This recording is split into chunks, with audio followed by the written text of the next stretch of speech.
Hello everyone, welcome to star education YouTube channel. Star education YouTube ચેનલમાં આપ સૌનું ખૂબ સ્વાગત છે. આજનો જે વિડીયો છે એમાં આપણે ચર્ચા કરીશું 24મી માર્ચના તમામ અગત્યના કરંટ અફેર. સૌથી પહેલા તો એક પ્રશ્ન તમારા માટે જેનો જવાબ આપશો એ લખવાનો કોમેન્ટ બોક્સમાં. તો આજનો પ્રશ્ન તમારા માટે એવો છે કે હાલમાં જ કયા દેશે પોતાનો સૌપ્રથમ સબમરીન બેઝ છે એ શરૂ કર્યો છે? તો કોમેન્ટ બોક્સની અંદર તમારે આન્સર લખવાનો છે. આ પ્રશ્ન તમારા માટે છે. લાસ્ટ વિડીયોમાંથી આપણે એક ક્વેશ્ચન પૂછીએ છીએ જેનો જવાબ તમે સૌ લખો છો કોમેન્ટમાં. શરૂ કરીએ હવે આજનો વિડીયો. સૌથી પહેલો ક્વેશ્ચન આજના વિડીયોમાં, હાલમાં જ ભારતીય રિઝર્વ બેંક ઓફ ઇન્ડિયા, ભારતની જે રિઝર્વ બેંક ઓફ ઇન્ડિયા છે એમણે ભારત દ્વારા કયા દેશ વચ્ચે છે દ્વિપક્ષીય વ્યાપાર સમજૂતી પર પોતાની જે રાષ્ટ્રીય મુદ્રા છે એનો ઉપયોગ કરવા માટે મંજૂરી આપી છે? એટલે રાષ્ટ્રીય મુદ્રા એટલે આપણી રાષ્ટ્રીય મુદ્રા કઈ છે તો કે રૂપિયો. ઓકે, તો રૂપિયામાં ટ્રેડ કરવા માટે મંજૂરી આપી છે ભારતની રિઝર્વ બેંકે. ઓકે, તો આ કયા દેશને આપી છે? આ તંજાનિયાને મંજૂરી આપી છે. એટલે તંજાનિયા છે એ વોસ્ટ્રો એકાઉન્ટ ખોલશે ભારતની અંદર અને પછી રૂપિયામાં પોતે ટ્રેડ કરી શકશે ભારત સાથે. ઓકે, ડોલરમાં ચૂકવણી કરવાની જરૂરિયાત નહીં પડે. આપણી ઇન્ડિયન રૂપીની કરન્સી છે એમાં એ પેમેન્ટ કરી શકશે. આ રિઝર્વ બેંક ઓફ ઇન્ડિયા દ્વારા છે ઓકે આ તંજાનિયાને મંજૂરી આપવામાં આવી છે. બાકી તંજાનિયાની વાત કરું તો તંજાનિયા છે એ આફ્રિકાનો એક દેશ છે અને આફ્રિકાનો સૌથી ઊંચો શિખર છે માઉન્ટ કિલિમંજારો એ પણ તંજાનિયામાં આવેલો છે. ઓકે, બાકી તંજાનિયા છે, તંજાનિયાની રાજધાની યાદ રાખી લેજો. તંજાનિયાની રાજધાની શું છે તો કે ડોડોમા. આ પણ યાદ રાખશું. બાકી તંજાનિયાનું જે ચલણ છે એ શું છે? Shilling, તંજાનિયન shilling. તો એ તંજાનિયન શિલિંગ એમનું ચલણ છે પણ એ પેમેન્ટ કરશે રૂપિયામાં કન્વર્ટ કરીને. તો એ માટે એને ભારતમાં વસ્ત્રો એકાઉન્ટ ખોલવું પડશે અને પછી છે તે પેમેન્ટ કરશે. ક્લિયર? એના પછીનો ક્વેશ્ચન, હાલમાં જ વિશ્વ ટીબી દિવસ છે, આની ઉજવણી ક્યારે કરવામાં આવી હતી? વિશ્વ ટીબી દિવસ છે આ 24 માર્ચે ઉજવાય છે. તો ઓપ્શન બી આપણો આન્સર થશે. હાલમાં જ વિશ્વ ટીબી દિવસની ઉજવણી 24 માર્ચ 2023 ના રોજ કરવામાં આવેલી. ટીબીની રસીનું નામ બીસીજી છે. બે વૈજ્ઞાનિકોએ આ રસી શોધી હતી, આલ્બર્ટ ક્લેમેન્ટ અને કેમિલે યુરિન. તો એના નામ ઉપરથી એને બીસીજી નામ આપ્યું છે. ઓકે, અને બાકી ટીબી છે એ બેક્ટેરિયાથી થતો રોગ છે. પ્રશ્ન એવો પણ આવે કે ભાઈ ટ્યુબરક્લોસિસ, જેને આપણે ગુજરાતીમાં ક્ષય કહીએ છીએ, તો ક્ષય છે શેનાથી થતો રોગ છે? આ બેક્ટેરિયાથી થતો રોગ છે. બરાબર. અને બાકી માઇક્રોબેક્ટેરિયમ ટ્યુબરક્લોસિસ નામના બેક્ટેરિયાથી આ રોગ થાય છે. આ શોધ રોબર્ટ કોચ નામના વૈજ્ઞાનિકે 1882માં કરી હતી. અને બાકી ભારત સરકારે ટીબીને નાબૂદ કરવા માટે કયા વર્ષનો લક્ષ્યાંક રાખ્યો છે? 2025નો. અને 2023 માટેની થીમ યાદ રાખી લેજો. આ 2022ની ભૂલથી મારાથી લખાઈ ગઈ છે. તો 2023ની થીમ છે, બરાબર, તમને કહી દઉં. આ થીમ છે yes we can and TB. Okay, તો આ 2023ની થીમ છે yes we can and TB. એટલે કે આપણે ટીબી છે, બરાબર, એને સમાપ્ત કરી શકશું. તો આ ટીબીની થીમ છે, વર્લ્ડ ટીબી ડે. હાલમાં જ માનવ અધિકાર ઉલ્લંઘન અને પીડિતોના ગૌરવ માટેનો સત્ય અધિકાર માટે આંતરરાષ્ટ્રીય દિવસ છે, ક્યારે ઉજવાયેલો? આ પણ 24 માર્ચે વર્લ્ડ ટીબી ની સાથે જ આપણે ઉજવીએ છીએ. ઓપ્શન આવશે 24 માર્ચ. તો 24 માર્ચ 2023 ના રોજ આની ઉજવણી થઈ. માનવ અધિકારના ઉલ્લંઘન અને પીડિતોના ગૌરવ માટે સત્યના અધિકાર માટેનો આંતરરાષ્ટ્રીય દિવસ. અંગ્રેજીમાં પણ નામ યાદ રાખજો, international day for right to the truth concerning gross human right violation and for dignity of victim. Okay, તો આ થોડોક લાંબુ છે પણ કદાચ રેર કેસમાં છે આ પરીક્ષાની અંદર પૂછાઈ પણ જાય. ઓકે, બાકી આ દિવસ શા માટે ઉજવીએ છીએ? તો આ દિવસે છે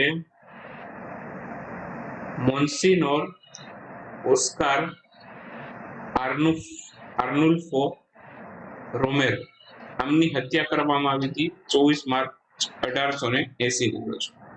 તો એની યાદમાં આપણે આ દિવસ છે એ ઉજવીએ છીએ. આ વ્યક્તિ છે એ માનવ અધિકારો માટેની લડત લડી રહ્યા હતા અને એમની હત્યા કરી દેવામાં આવી. તો જે વ્યક્તિઓ માનવ અધિકાર માટે પોતાનો જીવ ગુમાવેલો છે, તો એવા લોકોને આ દિવસે યાદ કરવા માટે આ દિવસ ઉજવવો જોઈએ. બાકી આજે વ્યક્તિ જેમની હત્યા થઈ એ અલ સલ્વાડોરના વતની છે, એ પણ યાદ રાખજો. હાલમાં જ કઈ કંપની દ્વારા ભારતમાં સૌપ્રથમ આગ પ્રતિરોધક સ્ટીલ બિલ્ડિંગનું નિર્માણ કરવા માટે BIS સર્ટિફિકેશન પ્રાપ્ત કર્યું છે? તો જિંદાલ સ્ટીલ છે એમણે પ્રાપ્ત કર્યું છે. આગ પ્રતિરોધક સ્ટીલ બિલ્ડિંગ એટલે કે આગ લાગે તો પણ બિલ્ડિંગ છે એ પડે નહીં એ ટાઈપની બિલ્ડિંગનું નિર્માણ કરશે જિંદાલ સ્ટીલ. એ માટેના પિલ્લોર અહીંયા બનાવવામાં આવે છે. તમે જોવો છો સ્ટીલના પિલ્લોર છે, અને આ જે પિલ્લોર છે બરાબર એ 600 ડિગ્રી સેલ્સિયસ સુધીનું તાપમાન છે 3 કલાકથી પણ વધુ સમયગાળા સુધી સહન કરી શકે છે. એટલે કે કોઈ બિલ્ડિંગમાં આગ લાગે અને 600 ડિગ્રી સેલ્સિયસનું ટેમ્પરેચર હોય અને 3 કલાક સુધી પણ આ બિલ્ડિંગને કોઈ પણ પ્રકારની નુકસાની નહીં થાય જો 3 કલાક સુધી પણ આમાં આ રીતની આગ લાગે તો. ક્લિયર? બાકી આ બિલ્ડિંગ ક્યાં બનવાની છે? છત્તીસગઢના રાયગઢમાં આ ટાઈપની બિલ્ડિંગનું નિર્માણ કરવાનું છે. બાકી જિંદાલ સ્ટીલ છે એને જે હમણાં વુમન્સ પ્રીમિયર લીગ ચાલે છે, ઓકે, તો એ જિંદાલ સ્ટીલ અને GMR ગ્રુપ બંને મળીને દિલ્હી કેપિટલ ખરીદેલી છે, એ પણ આપણે યાદ રાખીશું. WHO ના દક્ષિણ પૂર્વ એશિયા ક્ષેત્ર કાર્યાલય એમણે કયા દેશના સ્વાસ્થ્ય મંત્રાલય સાથે સંયુક્ત રીતે ડિજિટલ સ્વાસ્થ્ય 2023 ઉપર એક વૈશ્વિક સંમેલનનું આયોજન કર્યું છે? આ સંમેલન નવી દિલ્હીમાં થયું છે અને આ WHO ભારતના સ્વાસ્થ્ય મંત્રાલય સાથે મળીને કર્યું છે, એટલા માટે અગત્યનું છે.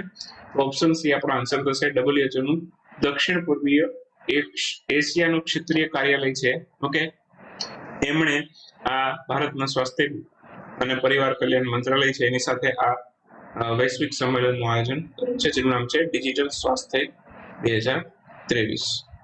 ઓકે, આની થીમ યાદ રાખીશું આપણે. થીમ છે આની taking universal health coverage to the last citizen. અહીંયા પણ તમે થીમ જોશો, taking the last citizen. Okay, global conference on digital health. તો આ WHO ભારતના સ્વાસ્થ્ય મંત્રાલય સાથે કર્યું છે. આન્સર આવશે ભારત. ઓકે, અને આનું આયોજન ક્યાં થયું? નવી દિલ્હીમાં. બાકી WHO ભારત સાથે બીજું શું શું કરે છે? WHO ભારતના અંદર છે એક mRNA વેક્સિન હબ સ્થાપશે, અને ક્યાં સ્થાપશે? તો કે તેલંગાણાના હૈદરાબાદમાં. અને બાકી ગ્લોબલ સેન્ટર ફોર ટેલિમેડિસિન એ પણ WHO સ્થાપવાનું છે, એ આપણા ગુજરાતના જામનગરમાં સ્થાપવાનું છે. તો આ પણ પ્રશ્ન પરીક્ષામાં અગત્યનો છે, આ પણ પૂછાઈ શકે છે.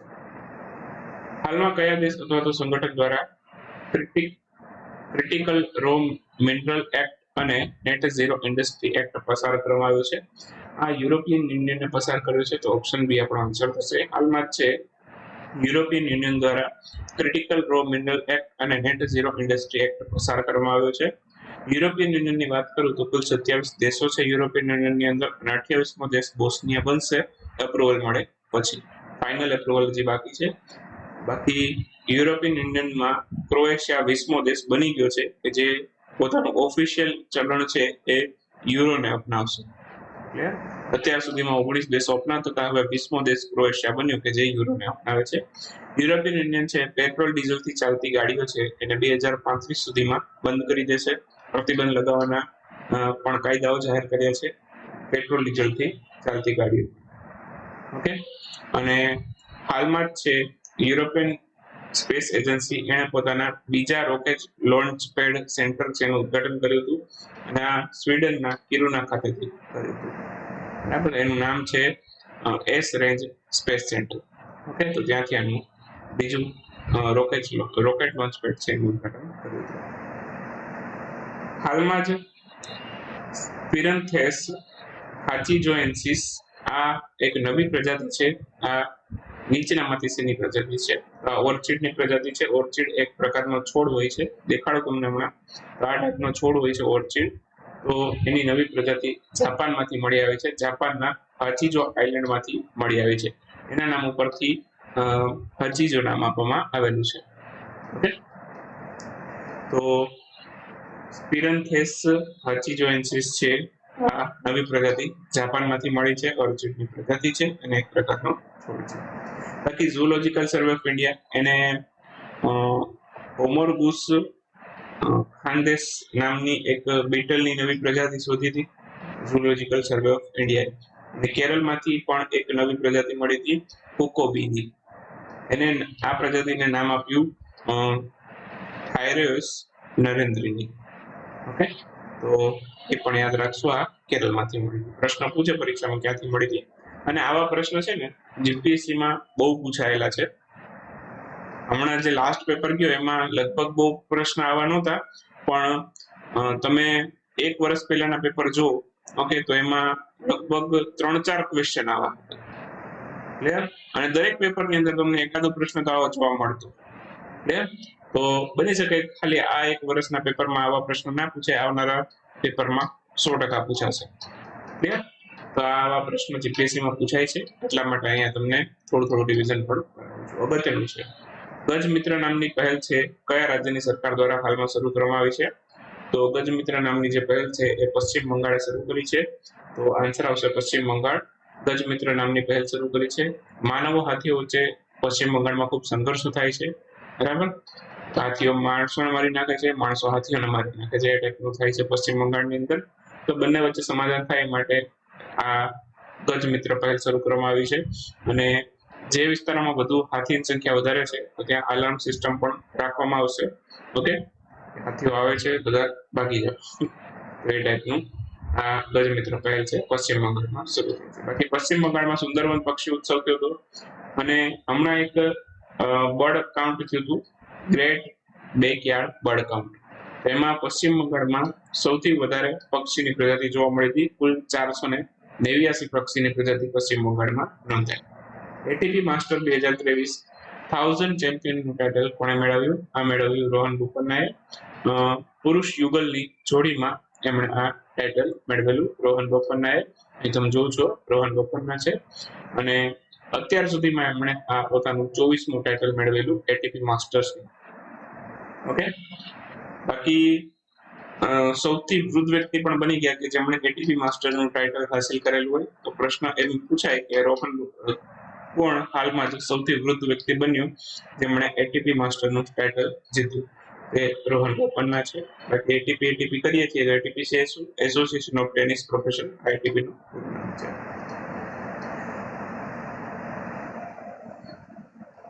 હાલમાં જ સાયરોપોન્ડિયન,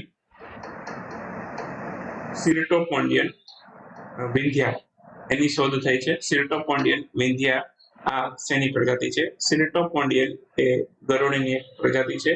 આન્સર આવશે ગરોળી.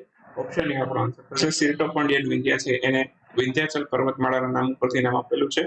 આ ગરોળીની પ્રજાતિ છે જેની હાલમાં શોધ કરવામાં આવી છે. ક્યાંથી મળી છે? આ ગુજરાતના દાહોદ અને પંચમહાલ જિલ્લામાંથી મળી છે. તો આપણા ગુજરાતમાંથી મળી છે એટલે 100% અહીંથી પણ પ્રશ્ન આવવાનો ચાન્સ વધારે છે. આવા પ્રશ્નો 100% પૂછાશે તમારી પરીક્ષામાં. હાલમાં જ કયા રાજ્યમાં એક નારાયણી નદી છે ત્યાં એક રિવરફ્રન્ટનું નિર્માણ કરવામાં આવ્યું છે? બિહારની વાત કરું છું. બિહારની નારાયણ નદી છે ત્યાં રિવરફ્રન્ટનું નિર્માણ કરવામાં આવેલું છે. જેમ આપણે અમદાવાદમાં છે ને એમ બિહારમાં પણ બનાવ્યો છે. આ લોકેશન છે તે નારાયણી નદી છે, એના ઉપર આ રિવરફ્રન્ટ બનાવેલો છે. આ નારાયણી નદી છે આવે ક્યાંથી? નેપાળમાંથી આવે છે. નેપાળમાંથી આવે છે, તો નેપાળમાંથી આ નદી આવે છે ભારતમાં. તો નેપાળમાં આ કયા નામથી ઓળખાય છે? નેપાળમાં આ નદી છે એને ગંડકી નામથી ઓળખાય છે. જેમ માઉન્ટ એવરેસ્ટ છે, ઓકે, માઉન્ટ એવરેસ્ટ એ નેપાળમાં છે એને સાગરમાથા નામથી ઓળખવામાં આવે. સાગરમાથા અથવા તો સાગરમાલા, બરાબર, બંને નામથી નેપાળમાં આ ઓળખાય છે. ક્લિયર? તો એવી જ રીતે નેપાળમાં આ નદી છે એને ગંડકી નામથી ઓળખીએ છીએ, અને આ નદી આગળ જતા છે ગંગા નદીને મળી જાય છે. બાકી આ જે બિહાર રાજ્યની અંદર રિવરફ્રન્ટનું નિર્માણ થાય છે એ ગોપાલગંજ નામના સ્થળે થાય છે, અને નમામિ ગંગે પ્રોજેક્ટ અંતર્ગત આ રિવરફ્રન્ટનું નિર્માણ કરવામાં આવી રહ્યું છે.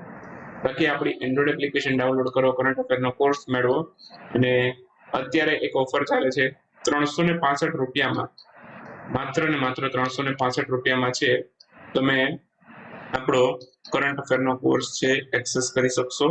365 રૂપિયામાં તમને 1 વર્ષની વેલિડિટી મળશે. રેગ્યુલર પ્રાઇસ એની 999 રૂપિયા હતી અને આપણે અત્યારે અનિશ્ચિત મુદત સુધી એટલે કે 4-5 દિવસો સુધી છે આ કોર્સની પ્રાઇસ છે 365 રૂપિયા કરી છે, એટલે કે 1 દિવસના કરંટ અફેર માત્ર ને માત્ર તમને 1 રૂપિયામાં મળશે. ક્લિયર? તો જેમને પણ કોર્સ ખરીદવાની ઈચ્છા છે બરાબર એ ખરીદી શકે છે. થોડાક સમય સુધી આ ઓફર માન્ય રહેશે બરાબર. તમે પેમેન્ટ કરવા જશો, પેમેન્ટ પેજમાં તમને 999 રૂપિયા નહીં માંગે, તમને પેમેન્ટના પેજની અંદર છે બરાબર એ 365 રૂપિયા જ માંગશે. ગઈકાલે થોડોક ટેકનિકલ ઇસ્યુ હતો તો 999 રૂપિયા જ રહી ગયું હતું પ્રાઇસની અંદર. તો આ વખતે તમે આજના દિવસે ટ્રાય કરજો. 365 તમે પેમેન્ટ કરશો તો તમને તમે પેમેન્ટ પેજમાં જશો એટલે તમને 365 રૂપિયા જ માંગશે. બહાર બેનરમાં ગમે એટલા માંગ્યા હોય, પેમેન્ટ કરશો ત્યારે પેમેન્ટ પેજમાં 365 રૂપિયા માંગશે. ગઈકાલે થોડુંક મોડિફિકેશન બાકી રહી ગયું હતું, આજના દિવસમાં છે તમને 365 જ પડશે. ક્લિયર? તો મળીએ હવે નેક્સ્ટ વિડીયોની અંદર નવા કરંટ અફેર સાથે. ત્યાં સુધી રજા લઈ આવજો. બાય બાય, ગુડ નાઇટ, શુભરાત્રી. Thank you for watching Start education.